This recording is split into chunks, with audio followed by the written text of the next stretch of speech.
Welcome to Eddie Says, the podcast where we talk everything studio. I'm your host, Deborah Skeldon, and I'm with pioneering acoustician and studio designer, Eddie Veal.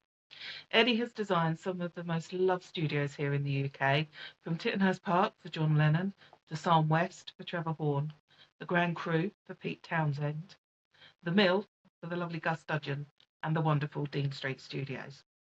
Today, he will be discussing reverberation.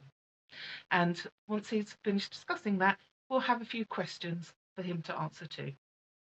So, Eddie, what is reverberation and why do we need it? It's the echo in space, in a room, in a hall, in whatever the confines are. Why do we need it? Because through our growing up and learning process, our hearing system needs it to properly interpret sound. Because if one goes into a very dead room, it sounds quite peculiar and takes a little time for the person to adapt. It also influences what we hear. So, listening in a reverberant room, the sound can become very confused and it becomes quite stressful to focus on a particular source, whether it's somebody's voice, whether it's an instrument, or whatever. Also, the reverberation can support instruments.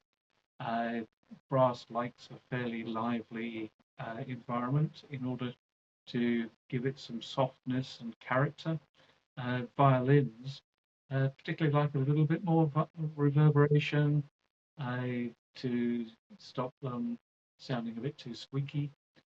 And things like drums, they like a fairly live top end to get cymbals and snare drum and so forth uh, across to the audience. So it's about getting whatever the sound is. And this is, for example, important in a concert hall where one is getting the sound from the stage, from the orchestra on the stage out to the audience.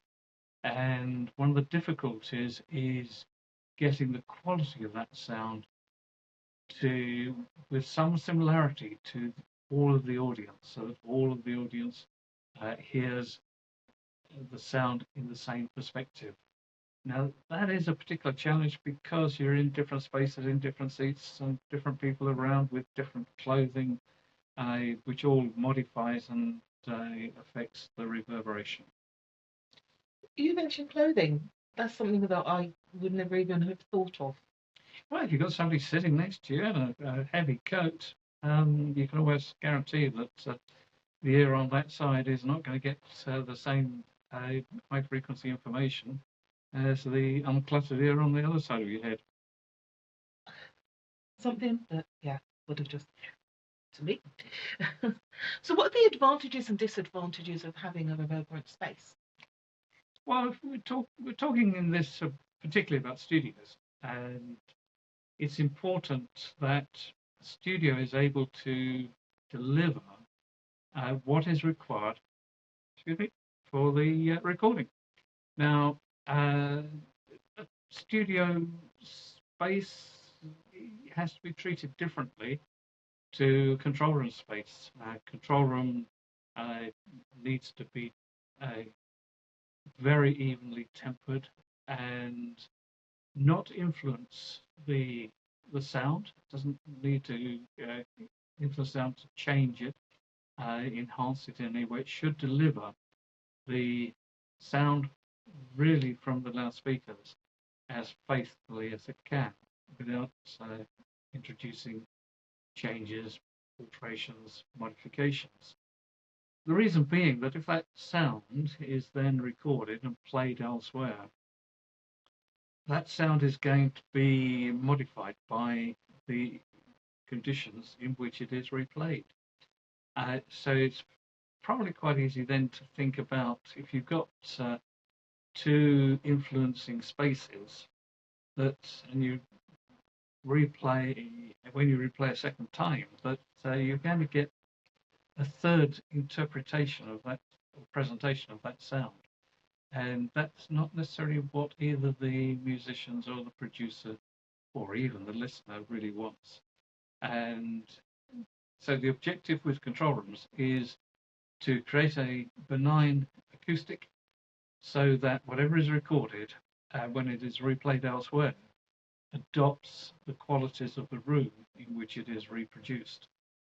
Against the actual studio spaces, where it's a studio booth, live room, dead room, a drum booth, or whatever, their acoustics want to be tailored to support the instruments in which are going to be played in that space.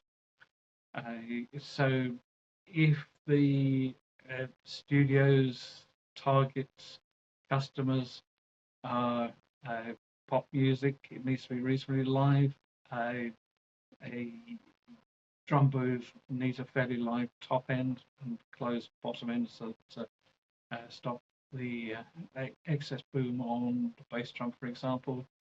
A voice booth needs to be fairly dead so that the artist voice, it can be close mic'd without influence, and then the engineer can tailor that using the plethora of toys that they have, putting on reverb and adjustments of equalization and so forth, so that it sits comfortably in the recording and isn't fighting instruments, so that it becomes distinct and clear in its own right.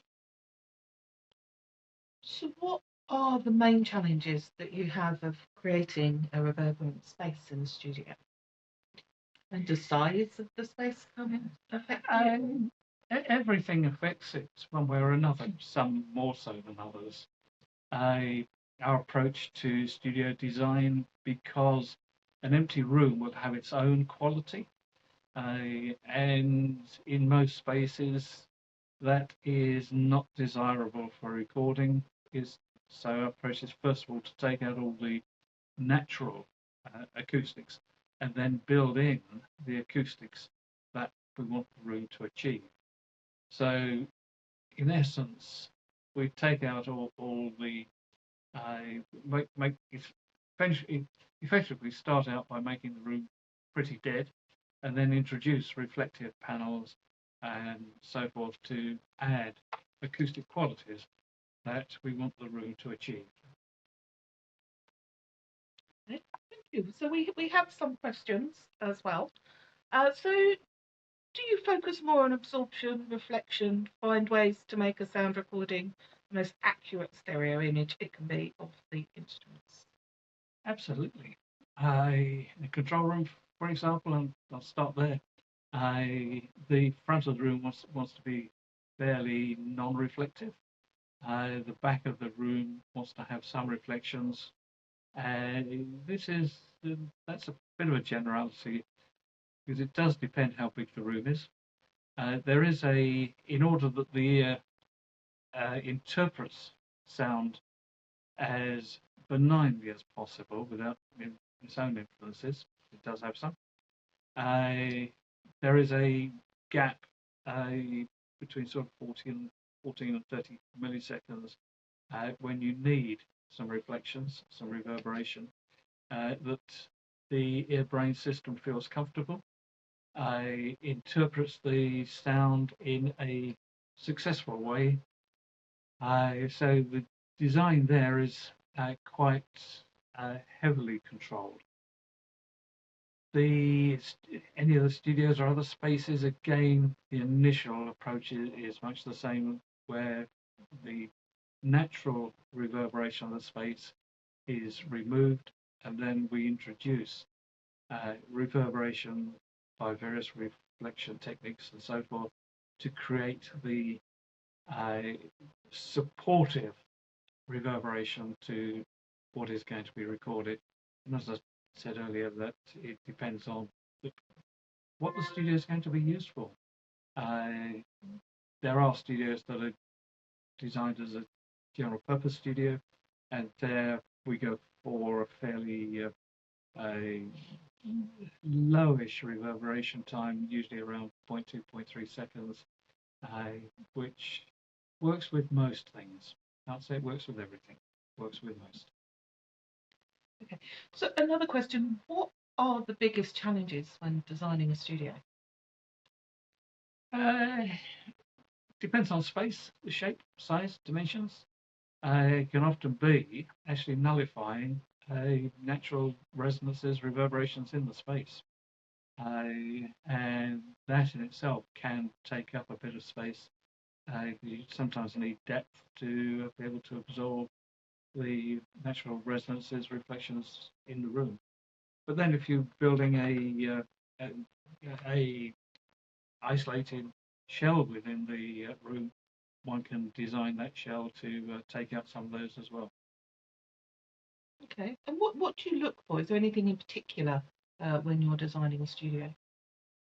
Well, it's nothing in particular insofar as what exists, other than making sure that one removes any existing characteristics that would be unfavourable to the recording.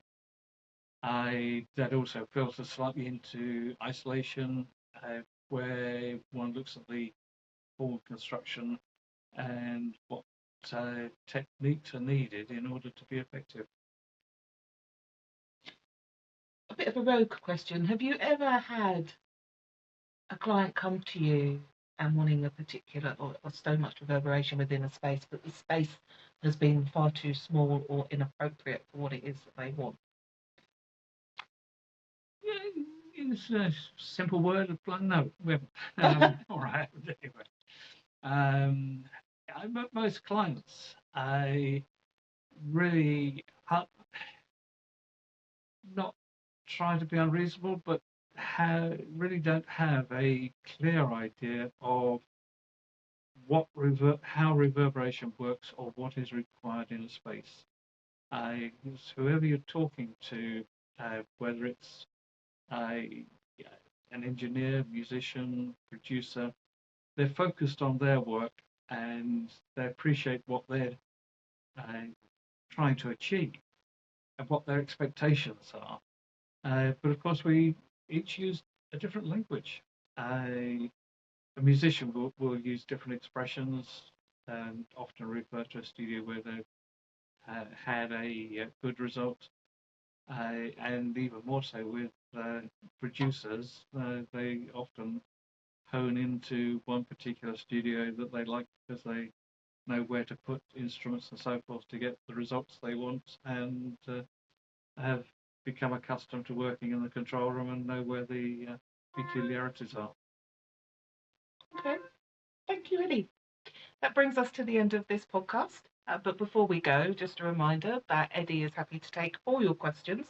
So do let us have yours by posting them in the comment section below. Stay tuned for the next podcast. Thank you for listening. Bye. Bye.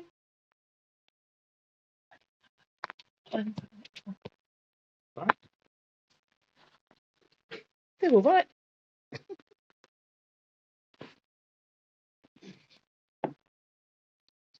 You look back at in a few months' time and go, God, did we really do that? Nothing unusual about that.